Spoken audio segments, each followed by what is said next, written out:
Hello everybody and welcome back to Odin's movie blog. I am the critic who is a cynic. Hope you're doing well. And today, as I'm waiting for the box office totals for the weekend to update so I can do my video for the Geeks and Gamers channel, I decided to make a video on something that I covered on Twitter the other day, and that is that Rotten Tomatoes, if you didn't think this before, if you did not have any inkling of this before, Rotten Tomatoes is an extremely biased organization. I know that many of you watching this have already probably given up on Rotten Tomatoes. You don't use Rotten Tomatoes anymore as your regular, source of not only critic reviews but also audience reviews, etc. You probably have moved on to other sites. I know that I myself really like Letterboxd, though Letterboxd also itself is a very imperfect system, seeing that a lot of people that tend to use Letterboxd are also people of a various political variety. But I think it's a very, very good place, very, very good source. It doesn't treat itself as an aggregator of reviews. It's merely a place that you can just, search for reviews of movies and search what the general consensus is, and also read personal reviews from other people as well, individual people and not so-called critics, which is why I like it overall. So I'll leave actually a link to my own Letterboxd account in the description of the video,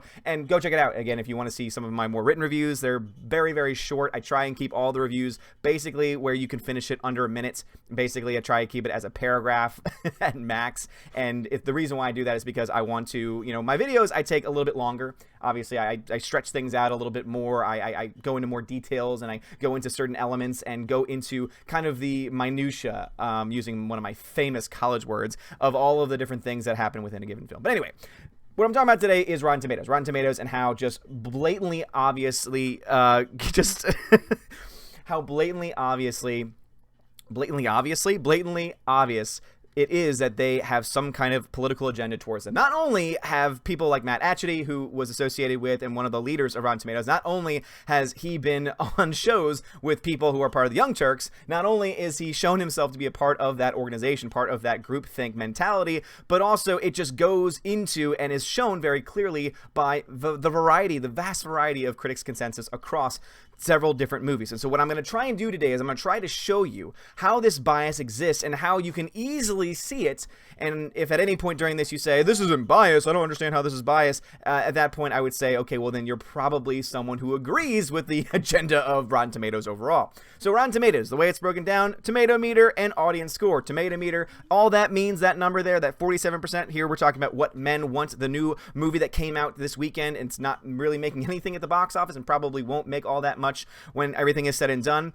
What that means is 47% of all critics who submitted reviews for Rotten Tomatoes gave it a positive review. So 47% would indicate that it is overall rotten. That 53% of critics gave it a negative rating, gave it a rotten score. The average rating is the one that I think is a little bit more reliable. It's the one that I look to more often, is because this is taking all of their individual ratings and averaging them together, and you see 5.2 out of 10. And some people might ask, well, why is it that it's not 47? Like, why is it not in the same way? Why doesn't the average rating match up with the actual percentage? Well, the reason why is because for starters, not every reviewer uses a 5-point or 10-point scale. Many reviewers sometimes will use a grading scale. I know that I myself use a grading scale. However, I also have to transfer those over into, when I do my Letterboxd reviews, into a 5-point scale. And the way that I work it out is, if it's a 5, it's an A, B 4, C 3, D 2, with an F being 1, and then the pluses minuses just being determined on the half-star counts in between all of that. But anyway, so what the average rating is it takes all the ones that have some sense of a 10-point scale and average them all together, which is why you end up seeing something a little bit different. And also, the other reason why is because when critics are asked to put in the reviews, they are asked to click off either a fresh or rotten suggestion. So therefore, if they give a mostly positive review, but they overall didn't like the movie, they can absolutely choose to put it in the rotten category. And so that's where we end up getting that 47%. It means that 47% of all the critics that put in decided to give it a fresh rating versus the other 53% who decided to do a rotten score. Audience score is a little bit more straightforward. Again, you see the average rating there, 3 out of 5. And what that means is that 49% had a positive, positive rating, over a 50% review of the actual film itself. So therefore, we would see people who had, again, a 2.75 or above on their ratings. About 49% of them overall liked it, and that's out of 362 versus 75 reviews counted for here. Now, what I am looking to is not even the tomato meter, the audience score. However, I think that it is still important to see those numbers, just because we're going to be using comparative films that have very different critics, so-called critics' consensus descriptions, And in order to for us to see the the similarities and the differences, it's important for us to look at those numbers. So in between all of this, you have something called the critics' consensus, and I actually used to really like it because overall, if you didn't feel like reading all of the critics, all 75 critic reviews, since some of them are usually very, very long because they end up also describing the basic plot of the film and going into very, very excruciating detail about the things they don't like, it usually is a very, very long article. So the way that Rotten Tomatoes has done it is saying, well, let's just go ahead and give you kind of a sneak peek or a overarching theme that exists in the variety of things. And so therefore, in a 47% movie, you would expect them to say maybe one positive thing and then mostly say the things that are wrong with the film. However, with this film, What Men Want, which, yes, indeed, is indeed a reboot of the Mel Gibson film from 2000, What Women Want, which was actually a really good film and a great commentary, not only on the thoughts of women, but also on how a man can indeed learn how to be less self-indulgent or less self-obsessed, and also a relationship. It really, I think, in a very good way shows you the relationship between a man and his daughter and how that is able to blossom through all of this. They're trying to basically, get off of that. They're trying to market this off of that, or actually, in all honesty, they're not even associating this with the original film, which I think may have been on the downside. I'm not saying that they needed to have it be, 10 years ago or 15 years ago this happened, and this.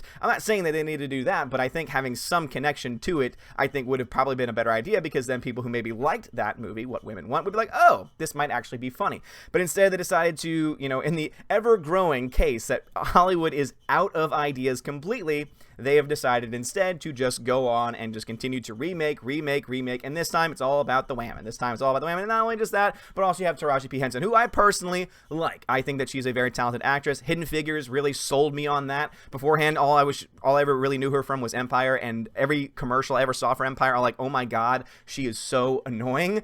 But then I saw Hidden Figures, I'm like, okay, well, at least I know that she can act. At least I know that she does indeed have the ability to put on a performance. However, when I'm seeing from this, all the reviews for it, all the previews for it, I'm like, I really don't have an interest in seeing this. But the critics' consensus here says, admittedly uneven, but easy to like. So that's the first thing. Critics' consensus is supposed to be an overall review of all the critic reviews up to this point. Maybe even just focusing on the top critics, which, if you do that, 38% of those top critics overall liked it. However, somehow their average rating is higher. Interesting how all that works out. But as I said, not always is their rating going to be what they check off, whether it's rotten or whether it's fresh. It is interesting, though, how they work it that way. But the critics' consensus is supposed to be a summary of all those. So it says, admittedly uneven, but easy to like. What Men Want proves a gender-swapped remake can work, and the odds are substantially improved with Taraji P. Henson in the lead. Now, if I were just to read you that consensus without having given you any of the numbers, or not having any of the numbers on screen, you would probably think, oh, so it must be probably in the 60s or 70s as far as the critic rating. Probably the audience score is pretty high because it's an entertaining film. But we don't see that. Instead, we see garbage ratings from the critics and garbage ratings from the audiences, and yet there is one negative thing in this so-called critics' consensus, and that is the movie is uneven. Admittedly uneven, but it's easy to like. And then it says this film works. It's a gender-swapped remake, and so therefore gender-swapped remakes work. And this proves that, even though people hate it, people don't like the film. Oh, and by the way, everything is improved because of Taraji P. Henson being in the film. If you actually dive into the reviews, you do see that they do indeed talk about how Taraji P. Henson is great in the film. However, were you expecting anything else? Were you expecting them to say anything else? Do you think that they honestly would have gone out of their way to say, oh man, she's terrible in this film? No, of course they wouldn't. Because they probably would be labeled a racist, because that's just the world that we live in today. So it's interesting, though, that this critic consensus is like, oh yeah, all these things, and oh, it's so positive. Tomato meters don't really match up. So let's talk about another movie that came out recently. Prodigy, 45%, 43%, so very similar range, 53% of audiences, so a very similar and comparable score to What Men Want. Let's see what this critics' consensus is. The Prodigy doesn't take the bad seed genre to any new places, but for horror fans in search of an evil child to fear, it might still be worth a watch. So I'm getting from this, even though this is an all-around rotten film with rotten scores from both critics and audiences, somehow, some way, it is still getting this positive reaction. Now, this is a film I know even less about. However, by the very fact that I'm seeing clearly that there is a female lead here, something tells me that that's one of the reasons why they decided to just give it an overall positive review. That is pure speculation on my part. However, I don't really understand why they would give it a positive critic, whoever wrote this, because again, someone is dedicated to write these consensus consensuses, I don't really know what they were thinking, because I look at these scores and think to myself, okay, how in the hell is this something that can get a positive review? So let's go to something else. Let us go to one that, to me, is just, it's beautiful. It's beautiful in showing the pure hypocrisy here. So, Glass. 36% of critics drops down to a lowly 22% of the top critics, which I think is just very, very unfair, especially when you compare it to What Men Want, which audiences hate, versus Glass, which most audiences actually like, over, with over 7,000 reviews, 75% of the audiences liked it, 3.9 out of 5 average score. Oh, no, but no, we're going to hate all over this one, probably because there's violence, and probably because it's just not woke enough. That usually is also another indicator. When something's not woke enough, it usually gets a lot of hate. So the critics' consensus here. So as you can see, very high audience score, higher than the other two.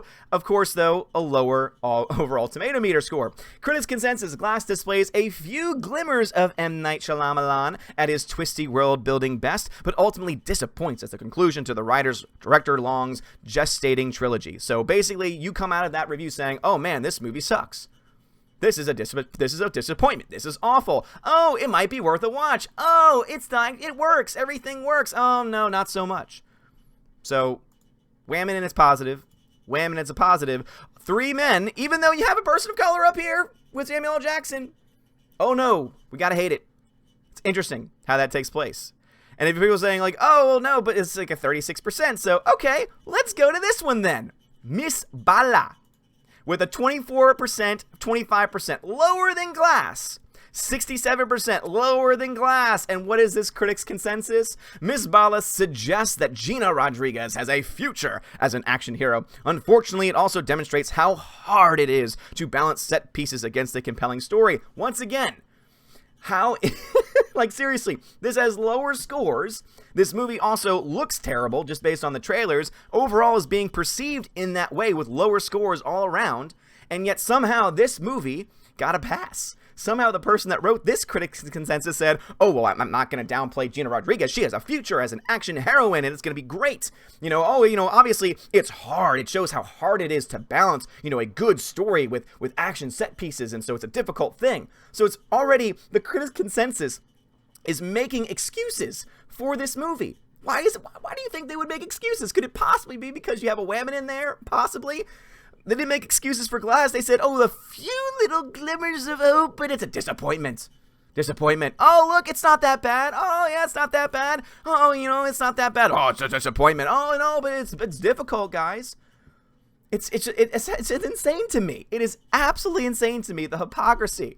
And again, this thing right here is written by someone from Rotten Tomatoes. This is put together by Rotten Tomatoes as a website itself. So people who say like, oh, you can't blame the score because those are the critics, or you can't blame this score because it's the audience. This is directly from Rotten Tomatoes. So let's go to another one. The Upside, doing very well at the box office. As you can see, very well received movie, got torn apart by critics. Could it possibly be because this movie also came out around the same time that Kevin Hart apparently had said some things in his past that were quote-unquote homophobic, and therefore, oh no, we can't have that? Do you think that it could possibly have had any impact on their view of the film? Probably. But I love how it's like 40% to 26% from top critics, because they can't like it. They can't like it. And so, obviously, the critics' consensus, because the person writing this on Rotten Tomatoes is very much in line with the thinking of these people. And it says, preachy, manipulative, and frustratingly cliched. The Upside showcases Bryan Cranston and Kevin Hart's chemistry without ever taking full advantage of it. So again, a mostly negative review. Politically driven? I think so. And then for all you guys out there saying like, well, I'm talking about a movie that I've actually seen. Okay, Batman v Superman. Everyone remembers when this got torn apart by Rotten Tomatoes. A 27%, 24% from top critics. And what does this movie say with a 63% audience rating? Batman v Superman smothers a potentially powerful story in some of America's most iconic superheroes in a grim whirlwind of effects-driven action. Now, even though I didn't like BVS, even though I would overall agree with that consensus, the reason why I showed is because you have this negative view. Again, mostly negative critics consensus here, written by Rotten Tomatoes. And yet when you go to The Upside, which has a higher score overall, you have the same negativity. You have this one, which also has the same, almost the exact same, even lower than than this movie was. You get, oh man, but Gina Rodriguez is fantastic, and oh man, all the women in it is great, it's world building and everything, and we'll make excuses for it. And then you have Glass, and it's like, no, we're not going to make excuses for it, negative, negative, negative. But then The Prodigy says, oh no, it's not that bad. There's a woman in it. And then What Men Want, oh no, it's not, look, again, it's uneven, but it's not that bad. All of this is to say, and all of this is to show, that Rotten Tomatoes is a shill site.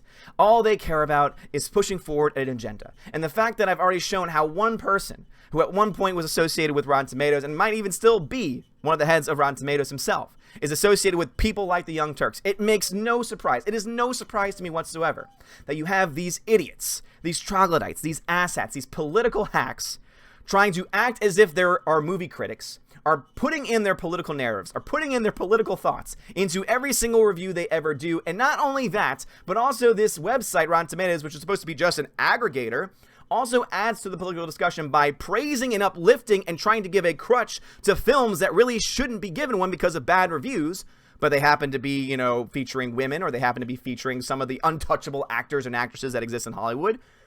Again, they go after and then support a film that no one's ever going to watch again, but they'll go after this one. They'll support this one, but they'll go after this one and this one. So what we've seen here is a very clear bias that exists in Rotten Tomatoes. And if for any reason you still think this bias does not exist, and if you want even more of that, just go into, if you want to see how bad the state is of modern critics, just go ahead and look into these critics. Because what you end up getting is a bunch of people who are trying to say this doesn't attack men enough. My favorite here is the concept of a woman being a winner and of being the best version of herself because she has a better understanding of what men want. That ain't it. My favorite, though, my absolute favorite, let me see if I can get all of them up here, would have to be the person from Vox.com. This is something that I read during my podcast yesterday. It says, it's a diverting comedy with funny performances, but if you're looking for it to deliver on its title, move along. Remember, the title is What Men Want, which means this person at Vox doesn't think that this movie properly represents what men want because it's not toxic enough. It's not showing all the disgusting acts that exist because all men are rapists. All men have these just over-sexualized thoughts, and all men are evil and wrong, especially if they're white men. So because it doesn't dive into all of that, makes me actually more likely to see the film. But also, there are enough people here at Rotten Tomatoes that are trying to say, oh no, we don't like it because it's not woke enough, but we'll still support it. It's just ridiculous. And that's why, if you have not given up Rotten Tomatoes yet, I'd recommend it. I personally go here just so that way I can, expose this nonsense to you guys. But at the end of the day, I really hope that one day we do indeed get a better, viable alternative that is not a total political machine and essentially an extension of the left-wing, far, far left-wing Democratic Party. It would be great not to have that political motivation in just a critics' consensus, which is supposed to give you a basic, broad understanding of what the critics are saying. And guys, what are y'all's thoughts on this? Do you think that Rotten Tomatoes is blatantly, biased? I honestly think that I have the proof right in front of me, and I'm sure you can find other movies that show it as well. But if you honestly still do not think that there is a bias, you might be biased yourself. Anyway, guys, thank you all so much for watching. If you like this video, smash that like button, give me a thumbs up. You are all amazing and beautiful people. Odin's alive! Have a great day, and as always, God bless.